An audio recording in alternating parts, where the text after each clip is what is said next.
All right, welcome back everyone to the Yellow Kings podcast. I believe this is episode 7 now. Hope you guys are having a great week. My name is Andrew, aka Main Duck on social media, and I'm joined here today by your average tech bro, Do Young Kim, Thomas Kim, your average creator bro, your average everything bro. How's it going today, man? Dude, it's going well, man. Work's good. Life's good. Can't really complain about much. And excited to talk about today's topic. It's a meaty one. It's a meaty one. So today's topic, I came up with this topic because I want to talk more about our career development, but I didn't want to go too deep into down like the career development path being like, oh yeah, here are tips and tricks of how you get jobs in tech or finance. But I kind of want to tie that into like culture, right? Like us culture growing up as Asian Americans and for lack of a better word, career is a big part of Asian American culture. A lot of I guess a lot of our upbringing is go to school, get good grades, go to college. For what? To get a good job. For what? To live a good life. So career was, a lot of it was centered around what career paths we're going to pursue. And I think it's very interesting because if you, I don't know about you, Thomas, but a lot of me and my Asian friends in college, we all seem to have very similar goals and all been doing this very similar things.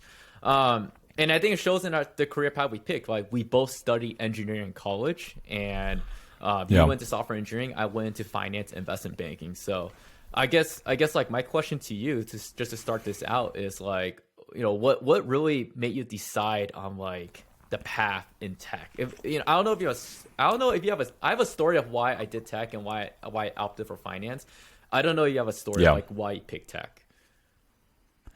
Yeah, no, definitely. I mean, interestingly, I had no intention of doing tech when I first went to school. Growing up, I always thought I was going to become a doctor. Whoa, shocker. Never heard that one. An Asian kid thinking they're going to be a doctor in the future. Crazy. But, I definitely grew up thinking I was going to be a doctor. And it was actually my senior year of high school or junior year of high school where I met my uncle, who was he was in finance. He was doing he worked at JP Morgan. Then he ended up doing a hedge fund, and he works in Southeast Asia too. So he yeeted out of America and was like, I'm gonna do this internationally. So he's doing well for himself, and that was really the first time I kind of realized there's other careers outside of medicine, just because I grew up in a medicine household. That was my home, and that was always kind of the role that I assumed. I was like, yeah, I'm gonna become a doctor. It's just what I'm gonna do. So then going into college, actually, so for those of you that don't know, I went to Dartmouth College, Ivy League. Hey, weird flex, but okay, bro. But regardless, no, really no flex associated with that at all. But I only bring that up to say probably amongst all the top 20 private schools, the two most common jobs are investment banking or consulting. Yeah. So I actually went in thinking I was going to do investment banking and finance, but I decided on a whim. There was an upperclassman who actually told me, dude, you should take an intro computer science class with this professor. It absolutely changed my college trajectory. And me being the impressionable 18-year-old, I was like, whoa, that's crazy. I got to take this class. So I took it my freshman fall quarter, and I loved it. It was so fun. But I still wasn't dead set oh, I'm going to be majoring in computer science. This is what I'm going to do. Yeah. But it was I liked it. I was decent at it. So the next quarter took another class. The next quarter took another class. The next quarter took another class. And it kind of snowballed. And I actually studied computer science without knowing how lucrative of a career tech was going to be. So I really never went into it for the money, because growing up, I always thought tech was IT. The person you go to saying, hey, my internet's not working. Can you fix this? And I was okay, maybe they'll make I don't know, 70, 80K, maybe 100K a year. So I never thought it was a huge financial upside to it. But then later on, I found out, oh, shoot, no, big tech, software engineering and IT are different. And software engineers make very, very good money. So I actually never went into it for the money. And I was definitely one of those people that I truly loved coding. In my free time, over spring break, over the summer, I would always be trying to learn some new technology, try to build something solo and with friends. Really? So that's kind of how I went into it all. Yeah. Wow. Yeah. Holy shit. Dude, me and you are just opposite stories always. So really. all right. So I guess kind of similar upbringing, but not exactly like doctor. But all right, so my dad's a professor in engineering. My mom's like an application developer. My brother studied engineering in college. By the way, he fucking hated it. He got his MBA afterwards, and now he does like business development things. Nice. My sister studied biomedical engineering in college. So when I was applying for school in college, all I really knew was just like electrical engineering, because my entire family, my dad did it. My dad's a professor in WE. My brother did electrical engineering. So when in college, it was just kind of naturally like, yeah, I'm going to do WE. Like I don't know, I was pretty good at calculus AP. I got A's in physics in high school, so I was like, yeah, it makes sense. Yeah, I'm going to do engineering. Went to college. Took my first ever engineering class was a CS class. Actually, I learned C programming, and my God, was that a big slap to the face? Like, I hated that class. I hated that class with a passion. My first ever coding class. Yeah. I was like, I will never. This is actually kind of funny because you know why it's kind of funny. But I was like, I will never be a software engineer in my life. Never. I was like, I fucking hate this shit. This shit is hard. Looking back, I think the reason why I hated that class is because like I don't think that was really an intro class. You kind of already needed to know a little bit because class went very fast, and a lot of the peers in my class already took like APCS or some sort of like CS class in high school that I didn't take. I was completely new to it. But I basically had like a very bad start from the get-go of like my impression in engineering. After first class, I started taking classes in digital design, analog design. I started learning about circuits and stuff, and that was fine. That was cool.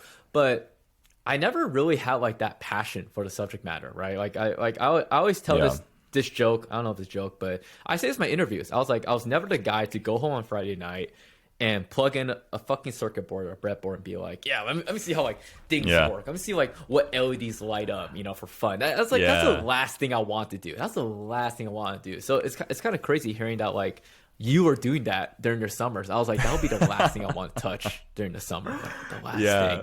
Total opposites. Yeah, and it's like I did a couple of WE internships, right? I actually did one that was like, it was supposed to be a WE internship, but I was a sophomore at the time, so I knew nothing about WE because like the bulk of like your WE classes you take in your junior year. So I actually ended up coding for most of the summer, which is actually not bad. I want to say this like real quick. I think learning how to code and actually working a job of like coding is completely different, right? It's a lot more fun working a job than learning and doing classes because it's more creative and you're like solving problems rather than being like, I need to get a fucking A. How did I get an A in this class?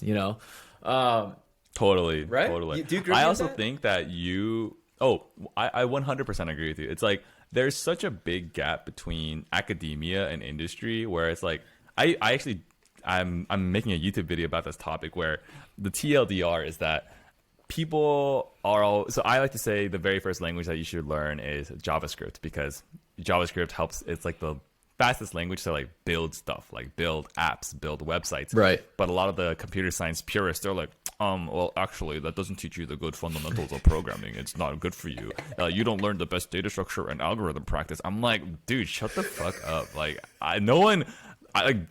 get out of your ivory tower, bro. Like, people don't care about that. People want to build stuff and like build cool shit and do cool shit, So I totally agree with what you said. And I actually think the reason why you had such a bad first impression to programming is because your very first programming class was in C. C absolutely blows as a language. Oh my god, dude! I remember worrying about like malloc and calloc. I was just like, what the fuck? Oh my god! What am I learning about right now? What are you? I was like, this is a pointer. What the fuck's a pointer?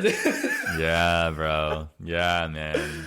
Fuck that stuff, dude. I'm over it. I mean, I told you, right? So I'm thinking of doing boot camp right now, and like we're learning HTML, CSS, and JavaScript. I'm just like, dude, this is kind of fun. Like you're moving logos around, you're changing fonts, you're making things bigger, changing colors. I was like, dude, we're not even talking about for loops yet. I remember like learning about for loops. That shit was like already like. It was very tangible. It's very tangible stuff. JavaScript is very tangible. It's very applicable. While I feel like when I was learning like C programming and stuff, I was just like, dude, what do I need a for loop for? what do I need these while loops for? I mean, now I know like what they're for. They're very helpful. They're actually very, very useful. But in the moment, you're like, dude, what am I even learning right now? But anyways, going off of that, I hated engineering for the longest time. I never liked it. So my junior year in college, it was my junior summer to my senior year. I took a fifth year. I'm just putting it out there right now because like the story wouldn't make sense. It's like I took a fifth year, but basically I was like, I don't want to do engineering anymore. I want to do something else. And at that point, I always knew I was a person like very into like the whole business field. I just didn't know much about it. I was just like, yeah, I want to do something business in the future. I remember once an engineer, I was like, yeah, maybe I'll do a couple years in like EE and I'll get an MBA and pivot to like some sort of like management position or something. So it was almost my plan to end up in like more of like a business role, right? Yeah. But in junior year, I decided like, fuck it, we're doing it right now. I don't want to even touch engineering at the college. I don't even want to touch this stuff. This ain't it. So I began just looking at different paths, and I was just like, what are some of like the business path I can get into as an engineering major, right? That's also like, you know, let's be honest, that's like well paying and like it's also like a very highly intensive job because I didn't want to work like a pretty, you know, I guess like brain provoking job like engineering would ideally be after college. And I was just like, investment banking and consulting. You know, you don't have to do too much research to stumble across like those two career paths. Be like, oh, these are well-paying business career jobs where like smart people go. Because I think the impression, all right, you can. I think you'll grow up in this one. As engineers, we all have to stick up our ass that we're better than everyone, that we're smarter than everyone, that these business majors are idiots, right? So I'll proudly say this. I cannot say I was ever one of those people, mostly because I was struggling in school. I was like, bro, I am an idiot right now.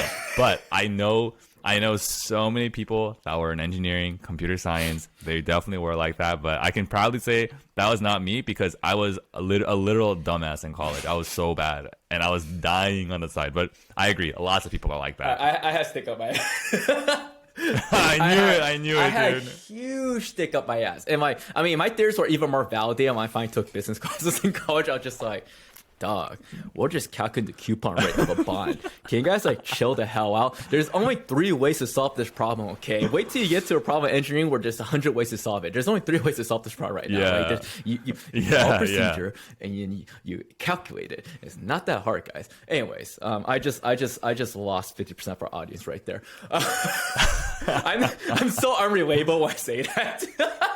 Yeah. Like you're relatable, I'm so unrelatable. Dude.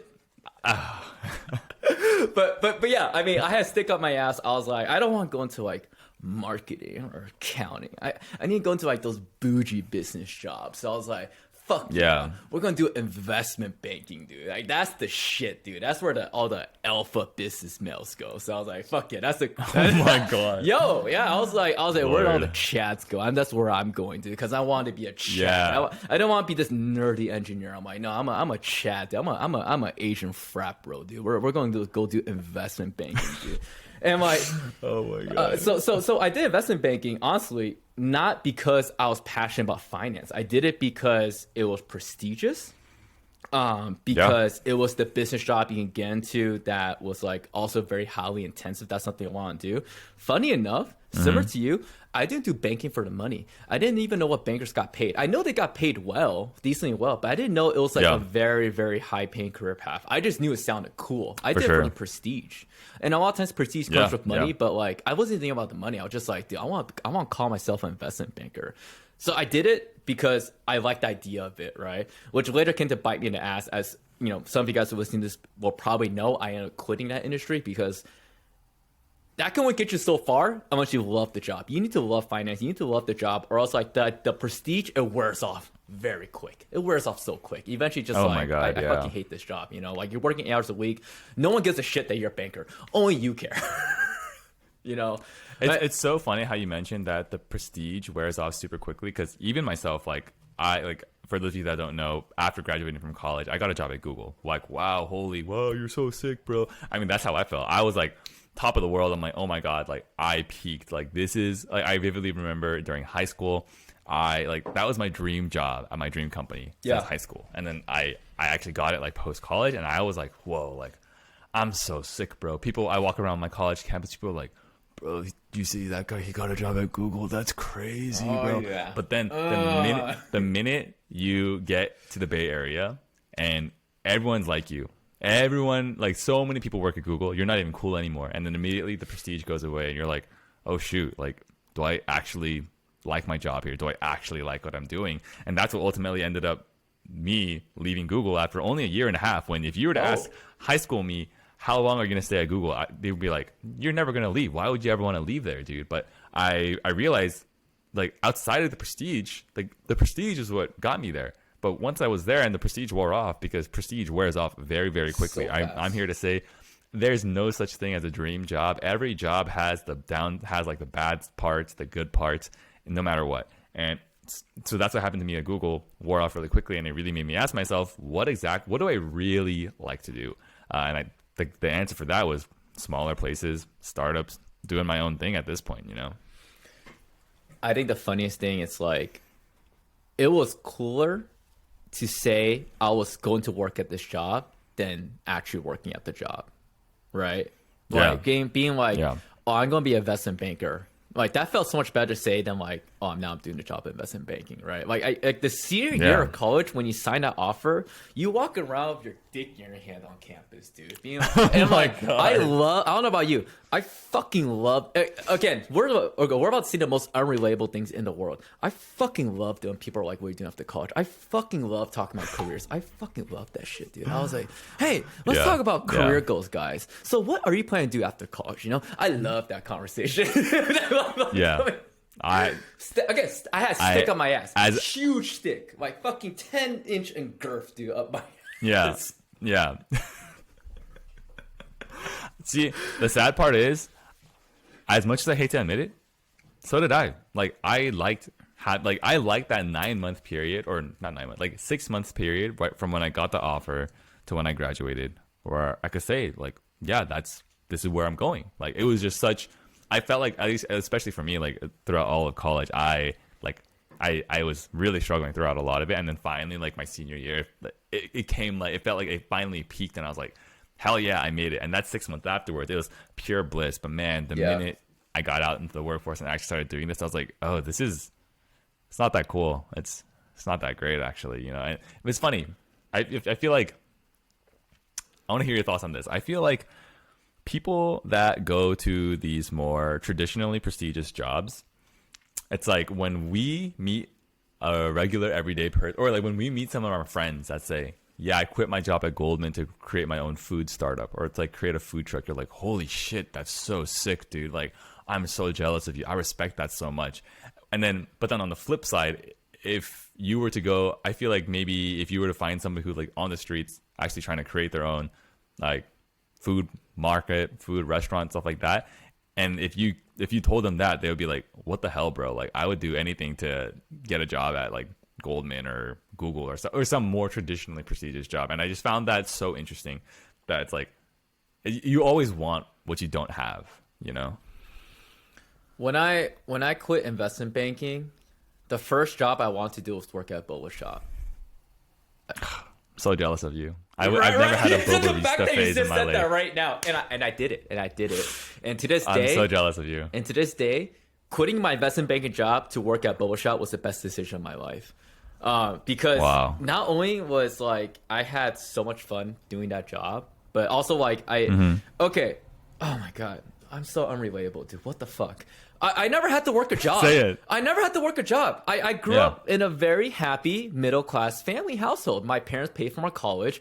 I didn't have to pay for myself throughout school. I didn't have to work a job because, you know, daddy sent money to me every single month. And it's like, it's almost like a part of me is like, I wanted to get that experience of working like a blue-collar job. I don't know. Did you ever feel that way at all? Am I just like unrelatable? I think that there's definitely some part of that, you know. Like I did work jobs during. Look, for full disclosure, I'm in a similar situation as Andrew. Like I did not struggle. I grew up from a very like comfortable, privileged background. Like money was not an issue. Food on the table was not an issue. Yeah. Paying for college was not an issue. And I know that I'm super lucky and privileged to be able to say so that. Blessed. And we have no debt. We have no debt, dude. When our friends started talking about debt and graduate debt, I was like, oh shit. $600 a month? It's crazy. That's a lot. Yeah. Yeah. It's scary. Yeah, it's so scary. So like I'm so lucky and like blessed that I'm able to not have that burden on me. And I guess like I actually did work during college, but not because I had to, but just because I kind of just wanted to, like, just to make some extra money on the side. That's different. That's different. No, exactly. Yeah, no. So it's I really get it. I can guarantee that if there was a boba shop at my school, I would have for sure worked there during college. Yeah. So I'm in the same boat as you. Yeah. But I mean, working at boba shop, which is a phenomenal experience, because like it was always something I wanted to do. Just like work like specifically, I want to work at boba shop. It was just Asian meals. Like I want to get the experience of being like I worked at boba shop. I want to fucking make boba, dude. I want to serve up passion fruit green tea. You know, that was my shit. That's just one of those. It's just part of like the I think specifically that's part of the California Asian rite of passage to say you did that. Oh, it's like just like we talked about in the previous episode. You know, having an EDM phase, having a gym bro phase, having working at a boba shop. That's another like quintessential phase of like the Asian experience in America. I think 100%.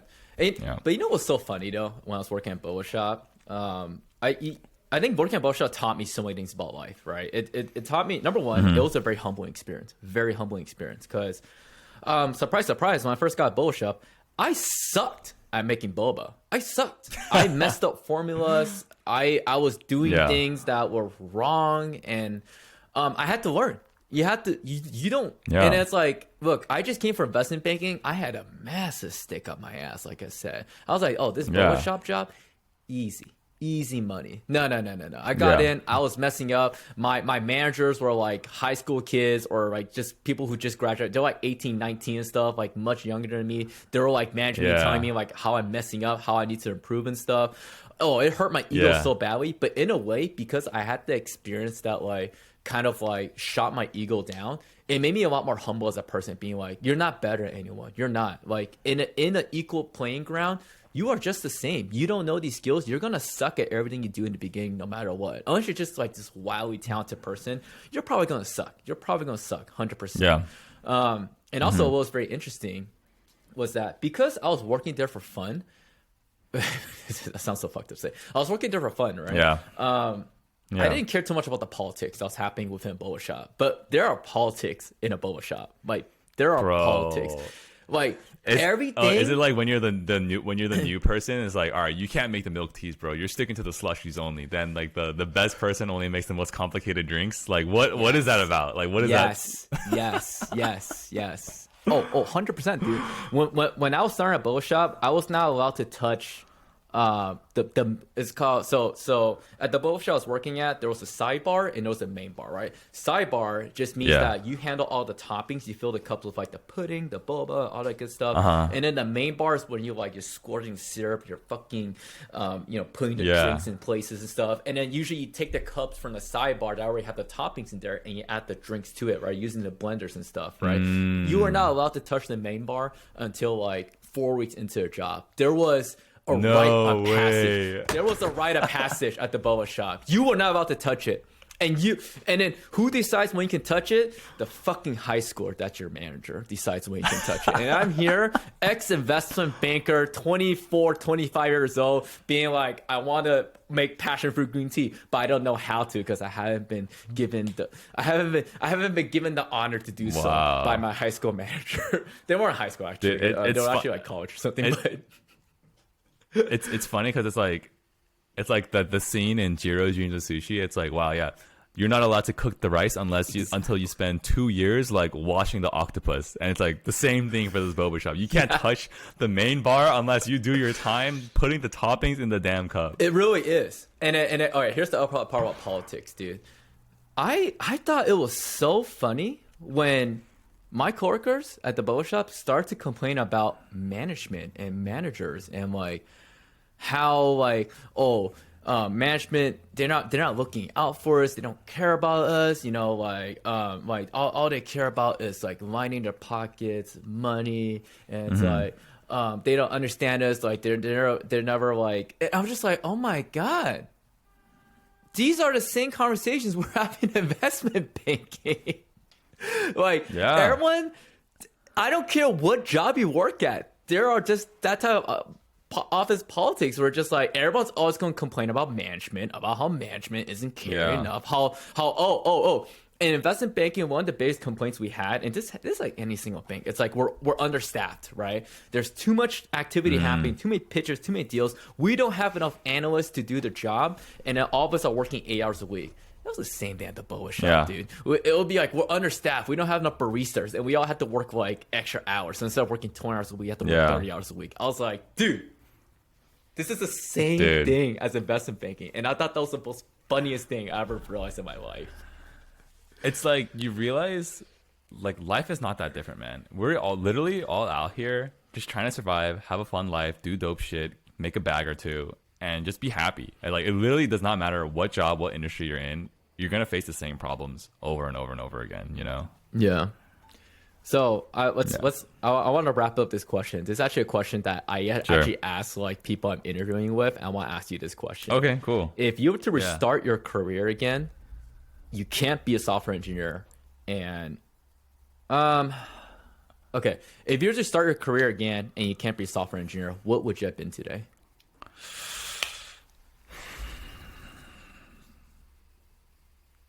Man, that's so hard actually, just because I think and let's say I would want. Usually people say, "Oh, and money's not an issue." Let's say money still is somewhat of an issue. It's not like the biggest priority, but let's just say like, yeah, you still care somewhat about money a little bit.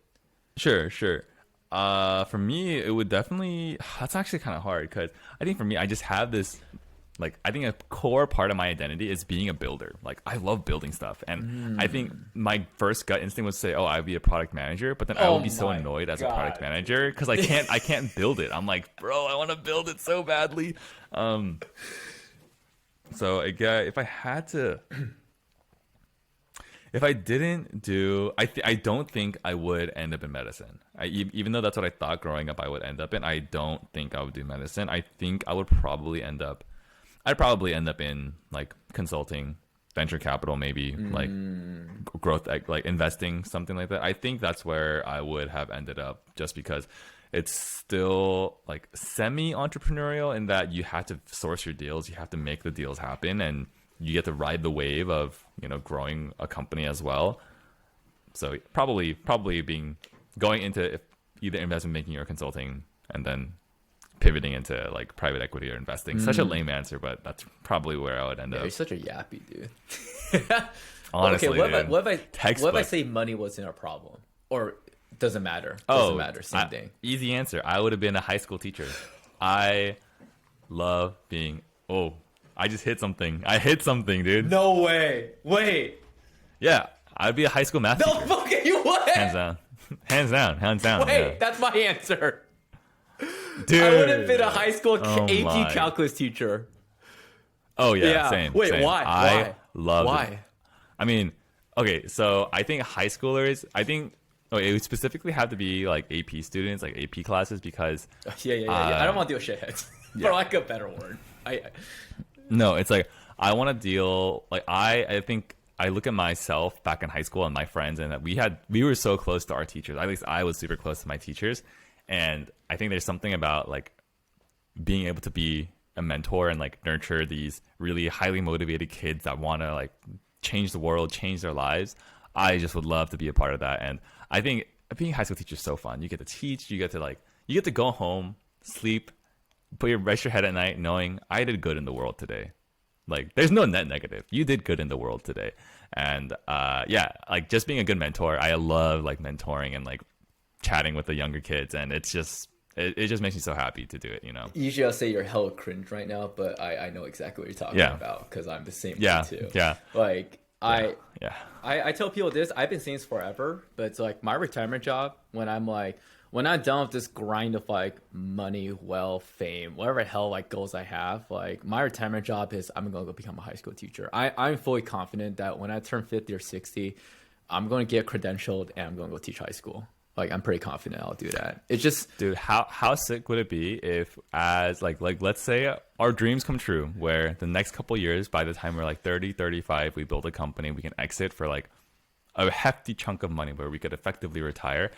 I would love to just, like, go to a school and like get my credentials and like teach for a couple years before going out to do like my next business thing again. Like that would make me so happy to do that. Do you think you want to be all right? So the reason why I want to be a high school teacher is because I feel like high school is one of the most fortifying times of like my childhood and growth, and I felt like a lot of my high school teacher had like a big impact on me in my terms of like how I view the world. And but at the same time, like I wish there was still something missing. There was something missing. There was this guidance missing of like I respect all my high school teachers, but I wish I had a high school teacher that like did all the shit that like I'm trying to do right now and can come at me and be like, oh yeah, this is how you get there. This is how you do it and stuff. So I don't know if you have the same reason, but for me, it's like I want to give back to like my former self that wish I had that figure as like a high school teacher.